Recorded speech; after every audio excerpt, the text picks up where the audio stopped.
Welcome. In this quick and easy tutorial, I'll be showing you how to chat with Binance support. All right. So first up, go ahead and open up the application.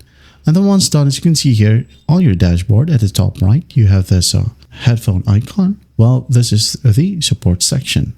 So all you do is just tap on it, wait for it to load. And then once it loads, make your choices right here. I'm just going to reject additional cookies and I understand. Okay. In here, you'll have a ton of topics like these hot topics right here. If not, you can just easily tap on Get Support to start chatting with Binance support.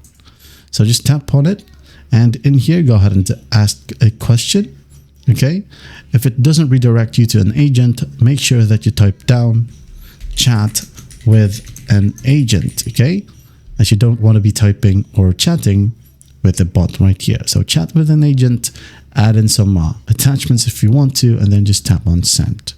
Just wait a bit until a chat support gets back to you. And after that, continue chatting with them. That's basically it. That's how easy it is to chat with Binance support. I hope this video helps, and I'll see you in the next one.